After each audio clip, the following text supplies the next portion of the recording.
말의 무게, 침묵의 깊이, 사람과 사람 사이 그 인연의 숲속에 고요하지만 깊은 울림을 주는 이가 있다. 그는 말이 적고 마음은 깊으며 타인의 언어에 쉽게 흔들리지 않고 스스로의 평정을 잃지 않는다. 그가 지닌 가장 큰 힘은 화려한 언변이 아닌 의미를 품은 침묵이다. 인생에서 진정한 품격을 지닌 사람은 흔히들 이 침묵의 가치를 이해하고 삶으로 살아내는 사람이다.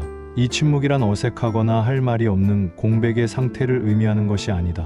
남을 무시하는 냉담함이나 소통을 거부하는 벽이 아니다. 그것은 오히려 쏟아내고 싶은 말을 안으로 갈무리하여 그 무게와 가치를 저울질하는 깊은 성찰의 공간이다. 이 침묵은 말을 빚어내는 현명한 대장장이의 용광로와 같다. 이 용광로를 거치지 않은 말은 언제나 가볍고 날카로워 상처를 입히지만 깊은 침묵 속에서 정련된 말은 사람의 마음을 움직이는 힘을 갖는다. 이 침묵은 철학자 파스칼이 말한 자기 성찰의 상태와 맞닿아 있다. 인간의 모든 불행은 단 한 가지, 고요히 자신의 방에 머물지 못하는 데서 비롯된다. 라고 그는 말했다. 밖으로 향하는 소란스러운 말들을 멈추고 고요히 내면을 들여다보는 침묵의 시간 속에서 우리는 비로소 말의 본질과 마주하게 된다. 이 침묵은 나를 지키는 가장 단단한 성벽이며 나의 인격을 드러내는 가장 진실한 거울이다. 이 침묵의 가치를 아는 이는 상대에게 휘둘리지 않고 세상의 소음 속에서도 자기 중심을 잃지 않으며 고요하지만 결코 가볍지 않은 존재로 설 수 있다. 사람과 사람 사이에는 보이지 않는 관역이 있다. 우리는 매일 입이라는 활을 들어 말이라는 화살을 쏘아대며 살아간다. 그 화살이 관역에 어디에 꽂히는지, 어떤 흔적을 남기는지 현명하게 조절하는 이들이 있다. 스스로의 감정에 취해 함부로 화살을 낭비하지 않고 상대와의 거리를 정확히 재고 있는 것이다. 옛날 활 쏘기에 능하지만 마음이 조급한 젊은 궁수가 있었다. 그는 100보밖에 관역도 능히 맞힐 수 있었지만 그의 스승은 늘 그에게 만족하지 않았다.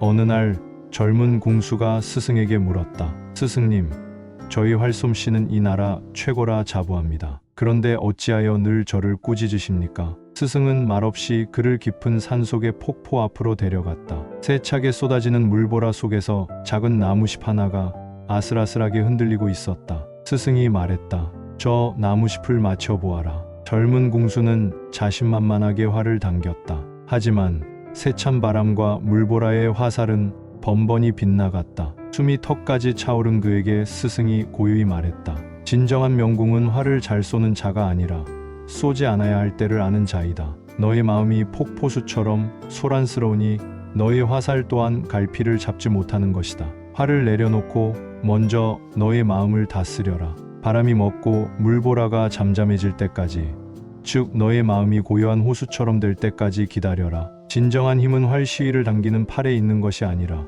쏘지 않고 기다리는 그 침묵의 순간에 있다. 젊은 궁수는 그 말에 큰 깨달음을 얻었다. 그가 깨달은 것은 활쏘기 기술이 아니라 바로 말의 기술이었다. 입이라는 활을 당기기 전 내 마음의 소란스러움을 잠재우는 기다림과 침묵이 얼마나 중요한지를 비로소 알게 된 것이다. 이 이야기는 인간관계에서도 지나치게 서둘러 말을 쏟아낼 때 얼마나 많은 실수를 저지르는지를 가르쳐준다. 우리는 마음속에서 일어나는 생각과 감정이라는 폭풍우 속에서 함부로 말에 화살을 쏘아서는 안 된다. 그렇게 쏜 화살은 반드시 누군가에게 상처를 입히거나 오해를 낳거나 관계를 돌이킬 수 없게 만든다. 탈무드에서도 말하지 않았는가? 화살에 베인 상처는 아물어도 혀에 베인 상처는 아물지 않는다. 화살은 한 번 떠나면 되돌릴 수 말 또한 한 번 뱉으면 결코 거두어들일 수 없다. 그렇다면 우리는 어떤 화살들을 함부로 쏘고 있는가? 첫째, 생각 없이 쏘는 화살이다. 상대방의 상황이나 감정은 전혀 고려하지 않고 그것도 일이라고 해 척 보면 모르나 와 같은 말을 던진다. 이것은 눈을 감고 활을 쏘는 것과 같다. 어디로 날아가 누구의 가슴에 박힐지 알지 못하는 가장 무책임한 행위이다. 말하는 사람은 순간의 편의나 감정 해소를 위해 쐈을지 모르나 그 화살을 맞은 사람은 평생 나는 무능한 사람이라는 낙인을 지고 살아갈 수도 있다. 둘째, 독을 묻힌 화살이다. 비꼬는 말, 경멸하는 말, 무시하는 말이 바로 그것이다. 대단하시네요. 아주. 너 같은 애가 뭘 알겠니?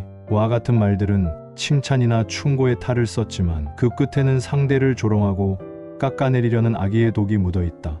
이 독화살은 관계의 신뢰를 좀먹고 상대방의 자존감을 파괴하며 결국 쏜 사람 자신마저 고독이라는 독에 중독되게 만든다. 셋째, 가르치려 드는 화살이다. 상대가 원하지도 않는데 그건 틀렸어.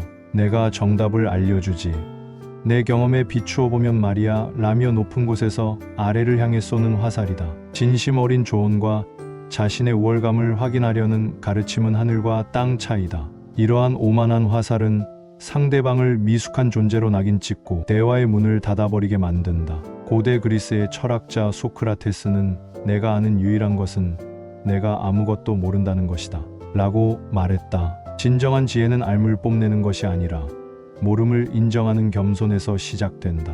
넷째, 자신만을 향해 쏘는 화살이다. 모든 대화의 관역을 자기 자신에게로 돌리는 이기적인 자랑의 화살이다. 내가 왕년에는, 우리 애가 이번에와 같은 말들은 타인의 관심과 인정을 갈구하는 공허한 외침일 뿐이다. 진정한 가치는 스스로 빛나는 것이지 입으로 떠든다고 증명되는 것이 아니다. 동양의 현자 노자는 아는 자는 말하지 않고 말하는 자는 알지 못한다. 지자불언 언자부지라고 했다. 끊임없이 자신을 드러내려는 말은 오히려 자신의 내면이 비어있음을 광고하는 시끄러운 소음에 불과하다. 이 모든 어리석은 화살들은 결국 그것을 쏜 공수에게로 돌아온다. 생각 없는 말은 신뢰를 잃게 하고, 독을 묻힌 말은 주변의 적을 만들며, 가르치려 드는 말은 사람들을 떠나게 하고, 자랑하는 말은 존경을 잃게 한다. 결국 스스로를 고립시키는 비극의 씨앗을 제 손으로 심고 있는 것이다.